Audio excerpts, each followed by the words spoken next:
नमस्कार साथियों, आप सभी का स्वागत है विनोद अपडेट इंडिया पर। मैं हूं विनोद यादव। साथियों, आज का जो सेशन का अपडेट है वो F3 फाइल्स को लेकर के है। F3 फाइल्स के साथ साथ में F3 किन किन लोगों से मिलता था, किन किन लोगों के नाम आ रहे थे, कौन कौन से उद्योगपतियों के नाम आने थे, कौन कौन से राजनेताओं के नाम आने थे, 1990 के दशक से लेकर के 2000 के दशक में वो कौन कौन लोगों से मिलता था।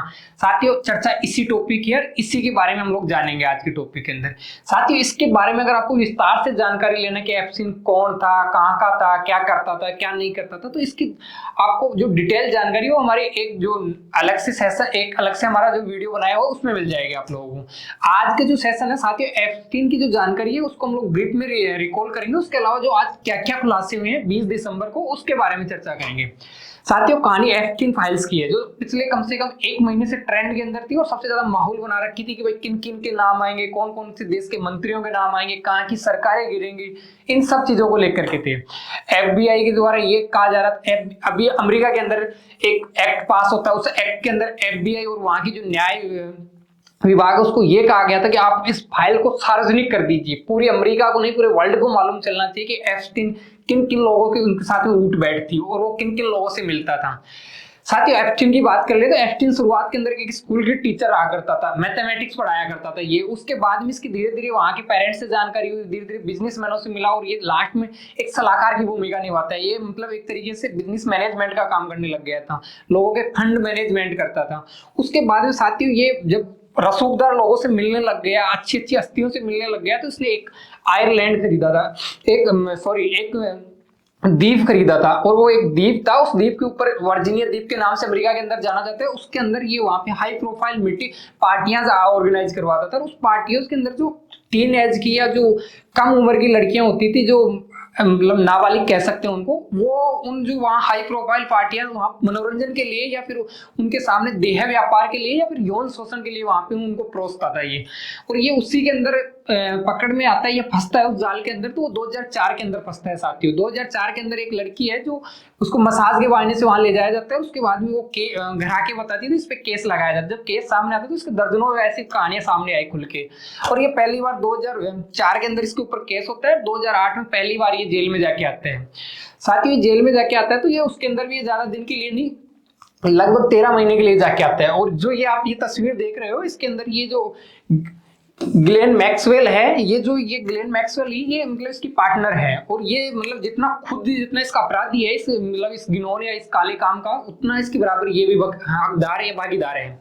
साथियों, ये 2008 के अंदर जेल जाके आता है तो लगभग ये 18 महीने की इनको जेल होती है। और 18 महीने की जेल के बाद में भी ये होता है कि ये लोग दिन में बाहर रहता है, रात में जेल में रहता है ये आदमी, क्योंकि इसकी बैट रूट थी, वो इतने मतलब टॉप लेवल के, इतने रसूखदार लोग थे, उनकी वजह से इसको जेल नहीं हो पाती है।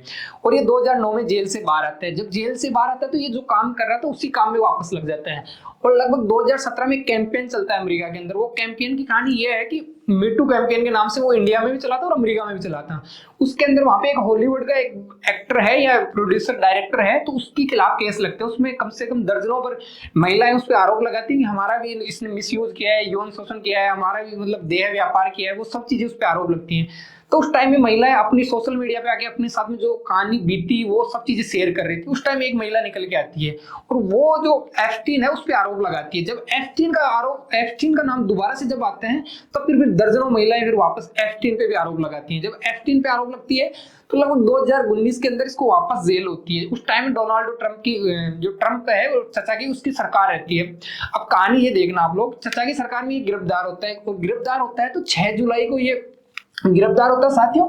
और 10 अगस्त का जो महीना आता है, 10 अगस्त का, उसके अंदर ये इसकी मौत हो जाती है। और ये कहा जाता है कि ये आत्महत्या है, पर इसको आत्महत्या इसलिए नहीं कह सकते क्योंकि बहुत सारे ऐसे हैं जैसे सीसीटीवी फुटेज हुआ, ये सब चीजें, जैसे वहां पे गार्ड का नहीं होना, सीसीटीवी फुटेज नहीं होना, उसके अलावा कैमरे नहीं चल रहे थे। और मतलब अमेरिका की वो हाई प्रोफाइल जेल है, उसमें अगर किसी आदमी की मौत होना, ये मतलब अपने आप में एक आश्चर्य की बात लगती है।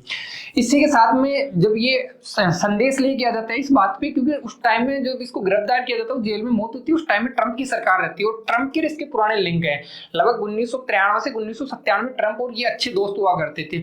और जो ये सारे काले काम कर रहा था, लगभग अभी तक ये ऑफिशियली तो बाहर नहीं आया, ये अनाउंस नहीं किया गया, ये किसी तरफ ये प्रूफ नहीं किया गया, पर ये कहा जाता है कि ट्रंप और इसकी मतलब मानसिकता एक, या फिर जो इनकी विचारधारा थी वो एक थी, और इनकी अच्छी खासी पढ़ती थी, अच्छी खासी इनकी दोस्ती थी उस टाइम के अंदर। साथ ही बात आती है 2024 में जब इसकी मौत हो जाती है, उसके बाद में इसके घर पे इसके जो द्वीप थे उस पे छापे दिए जाते हैं, इनके जो बंगले थे वहां पे छापेमारी की जाती है।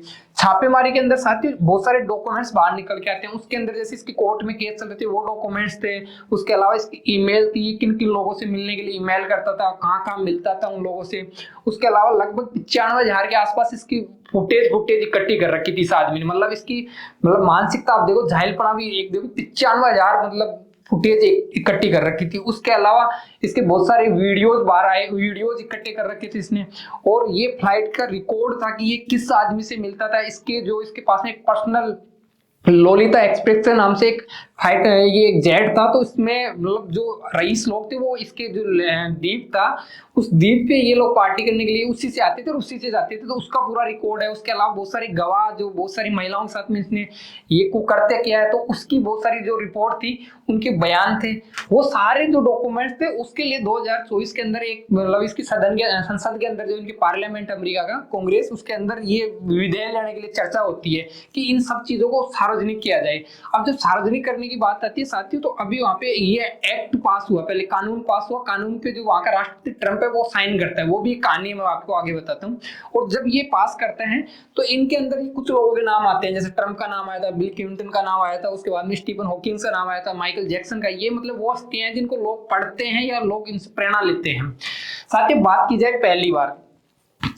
सबसे पहले एक तस्वीर बाहर आती है, कुछ तस्वीरें बाहर आती हैं। वो तस्वीरें बाहर आती हैं, लोग 19 तस्वीरें होती हैं वो बाहर आती हैं कि ये किन किन लोगों से मिलता था। और ये काम 12 दिसंबर 2025 का हुआ, लगभग अभी 20 दिन पहले की ये तस्वीरें हैं। पहली तस्वीरों की खेप जारी की जाती है इनके जो न्याय विभाग है उसके द्वारा। फिर लोगों में इंटरेस्ट बढ़ा तो सब लोग ये कहने लगे कि इसकी पूरी जो राम कथा है या इसकी जो पूरा काला चिट्टा वो सामने आना चाहिए। उसके लिए फिर अमेरिका के अंदर होता क्या है, अमेरिका के अंदर सबसे पहले जो अमेरिकी संसद है, दोनों सदनों के जो व्यक्ति हैं वो आपस के अंदर वोटिंग करते हैं। वोटिंग के बाद के अंदर वोटिंग में वैसे होता है लगभग 428 टोटल वोट थे, उनमें 427 वोट पक्ष में पड़ते हैं और 1 वोट विपक्ष में पड़ता है। और एक ऐसा कानून बनाया जाता है जिसके अंदर ऐसे बोला जाता है कि एप्स्टीन फाइल्स ट्रांसपेरेंसी एक्ट बनता है और ये एक्ट पास होता है। और वो मतलब 427 एक से पास होके जाता है, मतलब 1 वोट इसके विपक्ष में पड़ता है। और जब ये पास होता है तो इसमें सार्वजनिक रूप से ट्रंप को साइन करने पड़ते हैं, उसको राष्ट्रपति लास्ट में राष्ट्रपति के पास में जाता है, तो ये पास हो जाता है वहां से साइन करने के बाद में। और ये जो पास होता है वो डेट रहती है 19 नवंबर को।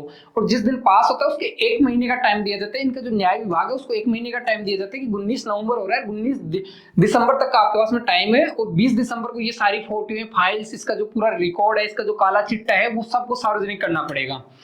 अब साथियों इसके बाद में बात यह आती है कि जो न्याय विभाग था उसको कल 20 दिसंबर को ये सिर्फ सारी चीजें सार्वजनिक करनी थी। पूरे वर्ल्ड की मीडिया, एशिया की मीडिया, इवन भारत की मीडिया पूरी इस ताक में बैठी हुई थी कि क्या निकल के आता है, ये आदमी एप्स्टीन किन किन लोगों से मिलता था, इनसे कौन कौन से उद्योगपति मिलते थे, सरकार के कौन कौन से मंत्री मिलते थे, उस टाइम के कौन कौन से देश के मंत्री मिला करते थे, और इसके अलावा इसके साथ में कौन कौन लोग मिले हुए थे। इन सब चीजों की भाई जानकारी बाहर आएगी। और लगभग सब ये कयास भी लगाए जाते हैं, कई देशों की तो सरकार गिर जाएगी, कई देशों के मंत्रियों के नाम आएंगे, नैतिकता के आधार पर उनको इस्तीफे देने पड़ेंगे। पर ऐसा होता नहीं है, सारा मतलब इससे उल्टा हो जाता है। एक कहावत होती है पुरानी अपने वाली कि खोदा पूरा पहाड़ और आपको मिला कुछ नहीं उसके नीचे। तो वही चीज यहाँ पे लागू होती है कि माहौल तो इतना बना दिया जाता है कि उस दिन सब कुछ पास हो जाएगा। और ये सबको लग भी रहा था क्योंकि कानून के थ्रू ये चीजें पास होती हैं। और कानून ये कह रहा था कि इतनी तारीख को आप लोग सब चीजों को रिवील कर दोगे। और साथ ही ये जो इनका डिपार्टमेंट ऑफ जस्टिस था वो लगभग शुक्रवार को रात को 2:30 बजे कुछ फोटो रिलीज करता है। अब उस फोटो में कहानी ये है कि ये फोटो पहले 12 दिसंबर को ये लोग पास कर दिए थे, 12 दिसंबर को। तो वो जो पास किए थे उनके इर्द गिर्द ही घुमाया, लगभग उन लोगों के एक दो फोटो निकाल दी और उनके आसपास की कुछ फोटो निकाल दी। चलो फोटो भी निकाल दी, इन्होंने एक कहानी और सामने आई कि जो भी चीजें इन्होंने फाइलें निकाली उनको ब्लर कर दिया, मतलब उनके ब्लैक लगा दिया सब पे। वो इसलिए लगा दी, ये कह रहे हैं कि इस पे लोगों की प्राइवेसी बाहर निकल जाएगी, और प्राइवेसी बाहर निकल जाएगी तो इससे उनको लग रहा है कि लोगों की व्यक्तिगत हानियां होंगी। तो इन्होंने मतलब डाटा था उसको छुपा दिया। उसके बाद में मतलब 119 पेज तो ऐसे हैं उसमें कुछ भी नहीं पढ़ सकते आप, पूरा ब्लैक करके दिया। साथ ही कुछ फोटो बाहर आई, उसके अंदर इनके पूर्व राष्ट्रपति अमेरिका के बिल क्लिंटन, उसकी फोटो बाहर आती है कि वो पार्टियों के अंदर ये जिस महिलाओं के साथ में मिलता था, वो सारी ये फोटो, महिलाएं कौन है इनका अभी तक जानकारी नहीं है। पर ये है कि इनके साथ में जो महिला की फोटो बरामद हुई है वो एप्स्टीन के जो बंगले थे, एप्स्टीन के हाउस थे, वहां से ये फोटो हैं ये सोर्स इकट्ठे किए गए थे। साथियों फिर जो अपने माइक्रोसॉफ्ट है, बिल गेट्स है, उनकी फोटो बाहर आती हैं और वो ये फोटो बाहर आती हैं तो उसमें कहते हैं कि भाई ये इतना बड़ा आदमी जो किस मतलब वर्ल्ड की कई देशों की जीडीपी खरीद के रख दे, उसके अलावा वर्ल्ड के जो टॉप मोस्ट लीडर होते हैं, प्राइम मिनिस्टर होते हैं, राष्ट्रपति, उनसे बैठ रखते हैं। इस आदमी को कहाँ जरूरत पड़ गई थी एप्स्टीन के पास में जाने की, इसको कहाँ जरूरत पड़ गई थी? अभी तक इन फोटो की ये सार्वजनिक पुष्टि नहीं की कि महिलाएं कौन है, पर ये जो फोटोएं मिली हैं ये एप्स्टीन के घर से मिलती हैं। एप्स्टीन के जो मतलब कागजात या जो दस्तावेज इकट्ठे किए वहां से मिलती हैं। तो ये सीधा सीधा शक जाता है कि भाई इस आदमी को कहाँ जरूरत पड़ रही थी उनके एप्स्टीन के पास में जाने की। जिसको लोग पढ़ता है, जिसको लोग सुनते हैं, जिसकी लोग आत्मकथाएं पढ़ते हैं, उस आदमी के बारे में अगर ये चीजें बाहर आए तो कहीं ना कहीं शक के दायरे में आती है। साथियों ये सर्गेई ब्रिन है, ये मतलब गूगल का जो मालिक है वो है। उसके अलावा बात कर ली जाए तो ये दार्शनिक है नोआम चोम्स्की। नोआम चोम्स्की की कहानी ये है कि इसकी किताबें बाहर आती हैं, इसके नॉवेल्स बाहर आते हैं, लोग पढ़ते हैं इसके नॉवेल्स, बहुत सारी यूनिवर्सिटी में पढ़ाया जाता है इसके नॉवेल्स। अब ये तो इसमें सरासर इनके साथ में बैठ रहे हैं, ये कह रहे हैं भाई इसको कहाँ जरूरत पड़ गई थी इस आदमी से मिलने की, मतलब ऐसा क्या था कि इसको मिल गई, वो भी एक प्राइवेट जेट के अंदर। अभी जेट की पुष्टि नहीं हो पाई है कि ये इसका खुद का जो जेट है, जो लोलिता एक्सप्रेस है, या फिर किसी और के अंदर, और ये कौन से काम से है। अभी पत्रकार जरूर इनको ये कह रहे हैं कि भाई आप इन पे स्पष्टीकरण दो, ये कहाँ की तस्वीरें और क्यों तस्वीरें हैं। इसके अलावा साथियों कुछ चैट बाहर आई जिसके अंदर जैसे एक रशियन लड़की है उसके बारे में बात की जाती है, $1000 की बात की जाती है, उसका नाम बताया जाता है, उसकी उम्र बताई जाती है, हाइट बताई जाती है, वेट बताया जाता है। उसके अलावा बहुत सारे पासपोर्टों की बाहर से मतलब लीक के जो सार्वजनिक किया है, बहुत सारे पासपोर्ट, उसके अंदर भी ये ब्लैक कर दिया कि भाई ये महिला कौन थी, ये इसकी रहने वाली कहाँ की थी, ये चीजें सब चीजें, इसकी उम्र कितनी थी, ये सब चीजें सार्वजनिक। इसके अलावा इसमें कुछ बताया तो बस ये बताया कि कौन कौन से देशों के पासपोर्ट मिले इन लोगों को, ये चीजें सार्वजनिक की हैं। इसके अलावा एक महिला है या एक लड़की है, उसके जो बॉडी के पार्ट्स हैं उनको उनकी फोटो सार्वजनिक की हैं, और उस पे जो लिख रखा है वो एक पीछे एक नोवेल है, ये पीछे एक नोवेल है, ये लोलिता नोवेल है। और लोलिता नोवेल की कहानी ये है कि ये यूरोपियन कंट्रीज के अंदर छपा था और उसके ये 1955 से 65 के दौर के बीच में छपा हुआ है। और ये लोलिता जो इसका नोवेल्स है, उपन्यास है, उसके अंदर ये है कि एक 12 साल की लड़की है और एक बुजुर्ग या जो एडल्ट व्यक्ति है वो इसके साथ में जो यौन शोषण करता है या फिर जो इसका मानसिक तौर पे या शारीरिक तौर पे इसका शोषण करता है और इसको इस दौर से गुजरना पड़ता है, उसकी पूरी कहानी रहती है। अब साथ ही इस नॉवल ये 1955 से 65 के दशक का बताया जा रहा है, उसके अंदर ये लोलिता इसका एक्सप्रेस एक वो है, जेट है। तो ये कहानियां से हैं कि कहीं ना कहीं इसने पढ़ा होगा, किसने, एप्स्टीन ने नॉवेल्स पढ़ा होगा। एप्स्टीन नॉवेल पढ़ने के बाद अपने जेट का नाम ये रखा होगा। उसके अलावा साथियों ये कहते हैं कि जैसे इस नॉवेल्स की लाइनें हैं वो ये जैसे कोई लड़की है उसकी बॉडी पार्ट्स पे लिखी हुई हैं ये लाइनें, तो ये है कि इसने कहीं ना कहीं ये नॉवेल्स पढ़ा था। नॉवेल्स पढ़ने के बाद में उसकी लाइनें ये वहां पे जो लड़कियां लेके आता था अपने वर्जीनिया द्वीप पे, तो वहां पे जो लड़कियों को शिकार बनाता है या फिर उसको जो प्रताड़ित करता है या फिर इस दौर से वो लड़कियां गुजर रही थी तो उनकी बॉडी पे लिख के इसके बाद ये फोटो खींचता था। और ये फोटो जो प्राप्त हुई है ये अभी सार्वजनिक की गई है कि वो इसके घर से डॉक्यूमेंट्स में मिली थी ये सारी चीजें। साथियों ये वो है कि यूक्रेन, रूस, दक्षिण अफ्रीका, इटली, चेक गणराज्य, रूस, यहाँ की वो लड़कियों के पासपोर्ट मिले हैं। उसके अलावा एक महिला है उसका मतलब शव मिला है, शव की कहानी मतलब शव की तस्वीर मिली है। ये जो नॉवेल्स है उसके मालिक का नाम है कि भाई इसने किसने छापा था 1965 के दशक के अंदर। और ऐसी मतलब हजारों कहानियां बाहर सामने आई हैं। कुछ डॉक्यूमेंट सामने आए हैं। डॉक्यूमेंट्स के अंदर क्या कहानी है कि ये कई पत्र ऐसे लिख रहा है जिन पत्रों में ये धमकी भी दे रहा है, लेटर लिख रहा है उसके अंदर धमकी भी दे रहा है। कुछ लेटर्स के अंदर ये पैसे की डील है उसको दिखाया गया है। तो साथियों ये चीजें कल सार्वजनिक की गई। कुछ रसीदें सामने आई हैं, कुछ मतलब फॉन्ट्स जो किसी को मैसेज भेजा गया है वो मैसेज सामने आए हैं। तो ये सारी कहानियां कल सार्वजनिक की गई। उसके अलावा कुछ ऐसी तस्वीरें भेजी हैं जो इनके घर से जैसे सोर्स कलेक्ट किए गए हैं। उसके अंदर कहीं ना कहीं कल ट्रंप की वापस एक तस्वीर आई थी, तो कल जो ये एक तस्वीर आई थी उसके अंदर ये ट्रंप की तस्वीर थी कि भाई बहुत सारी तस्वीरों का जो ढेर लग रहा है यहाँ पे, उसके अंदर एक तस्वीर ऐसी थी जिसमें ट्रंप का भी दिख रहा था। उसके अलावा जो इनके पॉप है उनकी भी फोटो आती है। ये सारे वो सोर्स की फोटो हैं जो इनके घर से इकट्ठी की गई थी। उसके अलावा एक जो ये सारा फर्ग्यूसन है जो मतलब प्रिंस का जो इनका ब्रिटेन का जो राज परिवार, शाही परिवार है, उनका जो एक बेटा जो महारानी था उसके जो छोटे वाला सेकंड नंबर का जो लड़का था प्रिंस एंड्रयू, उसकी वाइफ है ये सारा फर्ग्यूसन। उसकी तस्वीर आती है, वो कौन से महिला की है वो ये सार्वजनिक नहीं की गई, पर ये जिसके साथ ये जो तस्वीरें हैं वो उसके घर से प्राप्त हुई है। एक ये जेफरी की तस्वीरें यहाँ से प्राप्त होती है। उसके अलावा साथियों एक ये जो एप्स्टीन था, एप्स्टीन के 4 महिलाओं के साथ में एक तस्वीर बाहर आती है जिसके अंदर महिलाएं सामने हाथ जोड़ रखी है और ये कुछ फोटो न्यूड है तो उनको ब्लर कर दी गई है। उसके अलावा ये एक ऐसा आता है कि जो इसके मकान या जो इसका हाउस था वहां से ये एक रूम की तस्वीर आती है, उसके अंदर ये कैमरे जैसे कैमरे लगे हुए थे कि ये यहाँ से वीडियो बनाता था, यहाँ से ब्लैकमेल करता था। उसके अलावा ये कुछ लोग जो रसूखदार लोग हैं, किसी देश का एम्बेसडर है, जैसे ये पूर्व ब्रिटिश राजदूत है, उसके साथ में ये फोटो सामने आती है, ये सार्वजनिक की जाती हैं। उसके अलावा ये जैसे कुछ तस्वीरें इसकी एप्स्टीन की खुद की बाहर आती है, जो नाबालिग लड़कियां हैं उनके साथ में, जो 18 साल से कम उम्र की लड़कियां उनके साथ की फोटो बाहर निकल के आती हैं। साथियों ये एक मतलब जो ब्रिटेन का जो प्रिंस है, प्रिंस एड्रू, जो ब्रिटेन राज परिवार से, उसकी तस्वीरें बाहर आती हैं। बिल क्लिंटन जो इनका पूर्व राष्ट्रपति रहता है, उसकी तस्वीरें बाहर आती हैं। अब साथियों इस पूरी कहानी में ऐसा होता है कि जैसे कि खोदा फाड़ निकली चुईया, वो वाला काम हो गया कि पूरा मतलब वर्ल्ड मीडिया देख रहा था किस किस के नाम आते हैं, पर इन लोगों ने बहुत लिमिट के अंदर कुछ सिलेक्टेड फोटो है ना वही जारी करते हैं, उसके अलावा नहीं करते। लोग सोच रहे ट्रंप की भी आएगी नहीं आएगी, कोई लोग सोच रहे थे कि भारत से किसकी आती है, लोग सोच रहे थे कि वेस्टर्न के अंदर कंट्री है वहां से किसकी आती है, लोग ये सोच रहे थे कि जापान से किसकी आती है, अमेरिका के अंदर लोग जो बड़े बड़े रसूखदार लोग हैं उनमें किसकी आती है। पर ऐसा कुछ नहीं हुआ, क्योंकि जो FBI ये इनका जो न्याय विभाग है वो बहुत ही सिलेक्टेड फोटो भेज रहा था। और इसकी जो आलोचना भी हो रही है कि भाई साहब आप जो फोटो भेज रहे हो ना वो काट छाट के भेज रहे हो, मतलब हम लोगों के साथ में न्याय नहीं हो रहा। और इस पे अंदर जो पीड़ित लोग हैं, जो महिलाएं पीड़ित हैं, जो गवाह बनी है, जो काफी दिनों से संघर्ष कर रही थी कि इन फोटो को सार्वजनिक करवाने के लिए उनको न्याय मिले, वो सब बाहर आ रही है। वो उनको ऐसा लग रहा है कि हम लोग ठग गए, हम ठगा हुआ महसूस कर रहे हैं। जैसे साथियों इसके अंदर ये है लिसा फिलिप्स है, जो लगभग इसकी उम्र 20 साल बताई जा रही है, और ये कह रही है कि मुझे 20 साल की उम्र के अंदर मेरे साथ में ये करते होते हैं, मेरे साथ शोषण होता है मेरा, तो वो कह रहे हैं कि मेरे साथ न्याय नहीं मिल रहा है। उसके अलावा एक महिला कहती है कि FBI के पास में, न्याय विभाग के पास में वो सारी चीजें एक तार से तार मिला सकते हैं और हमें न्याय मिल सकता है, पर ऐसा वो नहीं कर रहे हैं। उसके अलावा साथियों जैसे इनका एक एंटोनी जनरल है, तो वो एंटोनी जनरल के खिलाफ एक सांसद है, उसका नाम है रो खन्ना।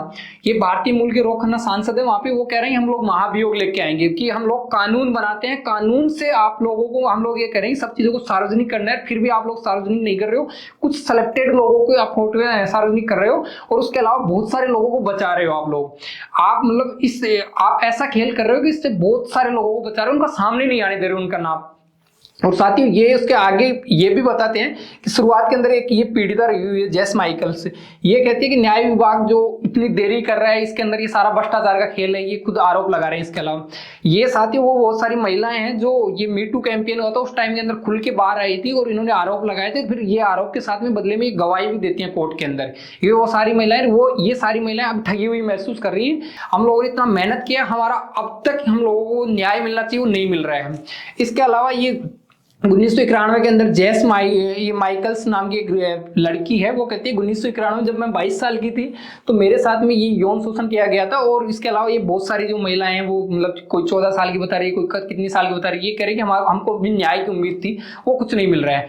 अब साथियों ये चीजें जो बाहर आई हैं तब सरकार की तरफ से या जो इनका जो न्याय विभाग है उन्होंने 5 टॉपिक दिए हैं कि हम लोग इन वजह से कुछ चीजें हम लोग बाहर लीक नहीं कर सकते, प्राइवेसी का ध्यान रखना जरूरी है।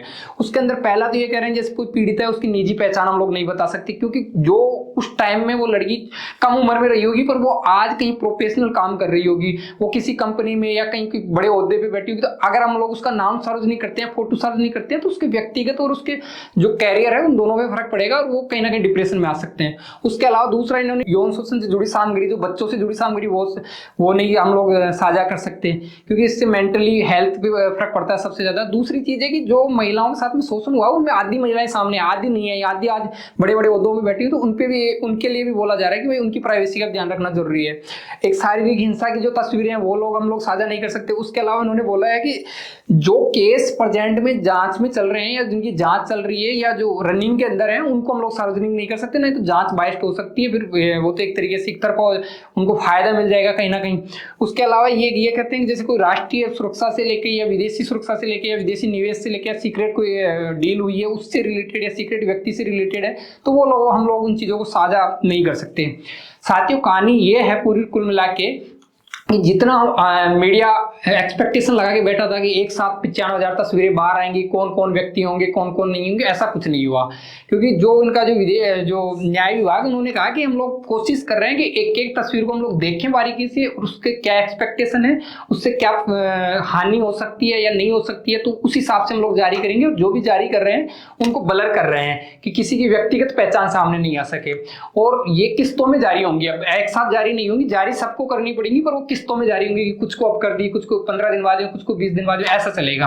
अब साथ ही जब 95,000 पूरी सामने आएंगी तब मालूम चलेगा कि किस किस व्यक्ति से, किस किस उद्योगपति का कौन कौन उस टाइम में उनसे मिलता था, क्यों मिलता था, क्या रीजन था, क्या वजह थी, ये सब चीजें तब सामने आएंगी। और साथ ही आपको ये एफर्ट वाकई में अच्छा लगा तो आप लाइक करके जाओ। आप अपना ओपिनियन क्या है इस टॉपिक के प्रति आप कमेंट बॉक्स में जरूर कमेंट करके जाया करो। मैं एक एक कमेंट देखता रहता हूँ, उसके अलावा एक एक का रिप्लाई देता हूँ।